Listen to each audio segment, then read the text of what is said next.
Kejajar merupakan sebuah kecamatan yang terletak di Kabupaten Wonosobo, Provinsi Jawa Tengah. Kecamatan Kejajar memiliki luas sekitar 5.761 hektar dengan topografi sebagian besar bergelombang dan memiliki kelerengan yang cukup curam. Sebagian besar masyarakat Kejajar berfungsi sebagai petani lahan kering. Tanah yang subur dan kepemilikan lahan yang sempit menjadikan penggunaan dan pengolahan lahan di sana dilakukan sangat-sangat intensif dan masif. Bagaikan dua sisi mata uang, tanaman kentang yang sebetulnya baru dikenalkan di Kejajar sejak tahun 80-an memang secara nyata telah mengubah wajah Dieng, meningkatkan taraf hidup petani di sana, namun di sisi lain juga telah mengubah lanskap Kecamatan Kejajar. Mengingat kondisi topografi dan pengolahan lahan yang intensif, maka diperlukan usaha-usaha konservasi baik secara vegetatif maupun sipil teknis untuk menjaga kondisi lahan agar tidak mengalami kerusakan. Assalamualaikum warahmatullahi wabarakatuh.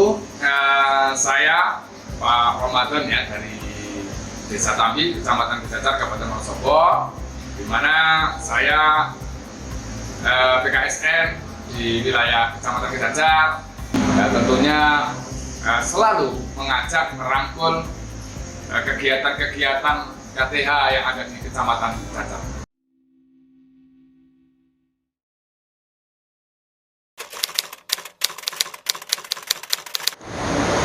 Salah satu kegiatan paling, kalau sekarang boleh dikatakan paling terbaik itu tanaman kopi jenis Arabica. Yaitu karena kita DPL-nya itu memang tinggi, jadi kita ambil varian kopi Arabica jenis Segara Rutan.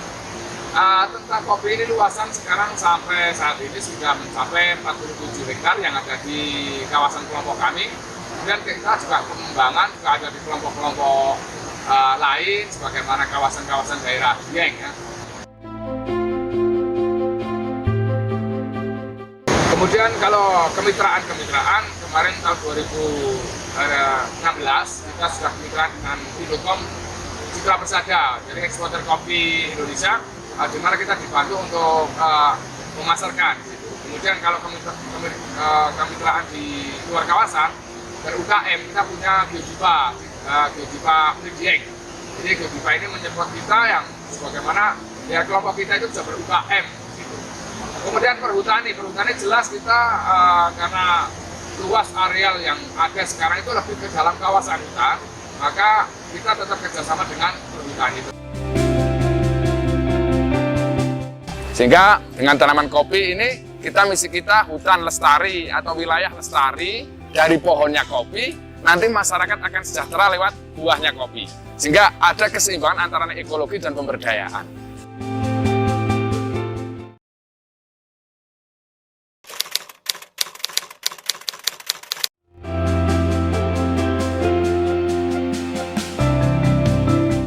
Tarsan kopi.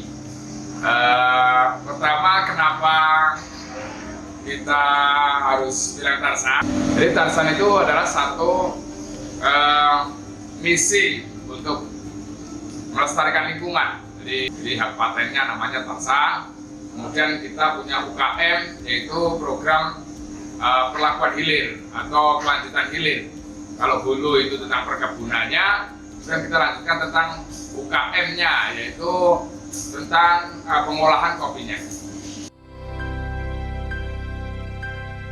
Kalau tentang proses sendiri, yaitu tentunya ada kita proses-proses food wash dan natural, itu untuk internasionalnya. Kemudian kita inovasi-inovasi lain, yaitu tentang kopi honey, kopi wen, terus ada black honey dan sebagainya. Itu kita inovasi-inovasi proses supaya bisa menghadirkan rasa yang beda dengan yang lain.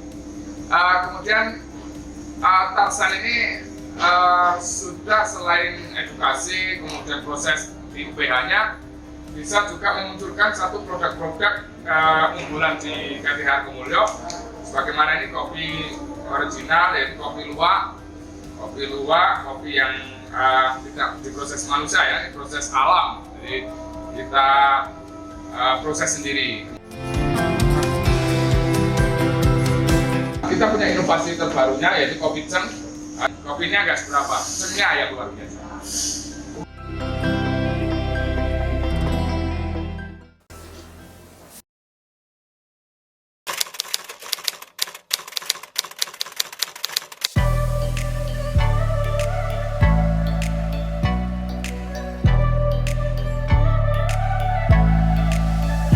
Saya saat ini dari tahun 2011 sampai tahun 2021 ini saya fokus bagaimana saya itu bisa mengupayakan pelestarian lingkungan, pelestarian hutan supaya menjadi contoh bagi masyarakat semuanya.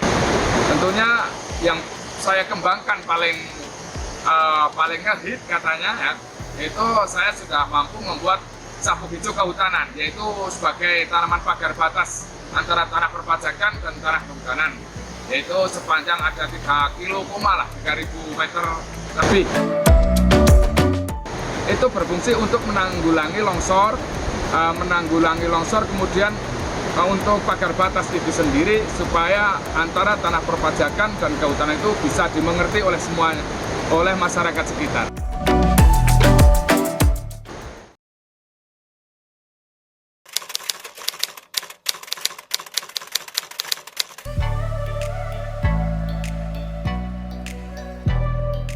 Yaitu tentang wisata Bukit Setalang ini. Kenapa Setalang? Karena talang yang di situ itu zaman tinggalan sebelum Belanda, malah penjajahan sebelum Belanda itu ada talang, sampai sekarang talangnya masih ada, sehingga kita pakai nama Bukit Setalang. Yang di situ di area sekitar Bukit Setalang itu kita KTA sudah menanami pohon-pohon albasia sejumlah 4.000 pohon, dulunya 4.000 pohon. Kemudian ada pengembangan wisatanya sendiri di sini, yaitu Bukit Setalang ini selain sungainya itu luar biasa bagus, itu rencana ke depan mungkin untuk tubing ya, kemudian untuk sisir sungai ataupun nanti untuk ikan-ikan ya, ikan-ikan alam. Kemudian outbound jelas kita akan ada nanti outbound itu kita ada mungkin kalau bisa dinamakan tembak-tembakan apa ya, nah itu. Kemudian yang jelas brand pertama adalah ngopi di kebun. Jadi kita sudah buat kedai di kebun kopi, kemudian nanti ngopinya bisa langsung di sini, bisa ngambil paket ngopi di kebun bersama keluarga di alam bebas langsung. Kemudian camping ini bersama keluarga, nanti kita punya area untuk camping, jadi supaya apa bisa fresh ya, yang biasa penat itu juga fresh di alam bebas, kita ngopi sambil camping sambil sisir sungai.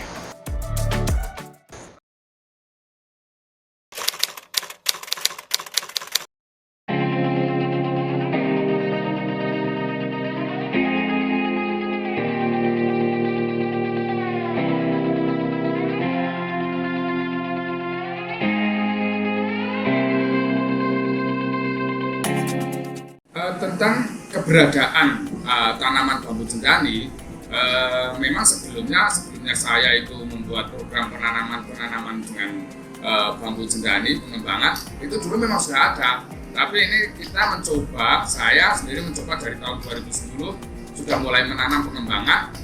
Pertama kali saya pengembangan di sabuk hijau kehutanan, tanaman pagar batas antara tanah perpajakan dan tanah negara.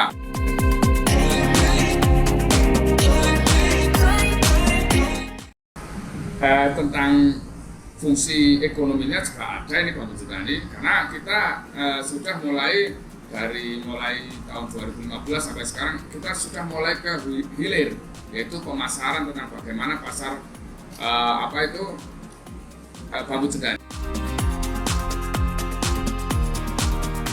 Volume kita dalam panen per tahun itu 150.000 pohon, itu memang butuh waktu dan butuh tenaga yang sangat banyak. Maka dari itu, dari hal produksi itu kita sensusnya hanya paling batangan. Kita jual batangan, kita baru setengah jadi. Cuman kita lagi mempedulikan bagaimana volume tebang, volume panen itu meningkat.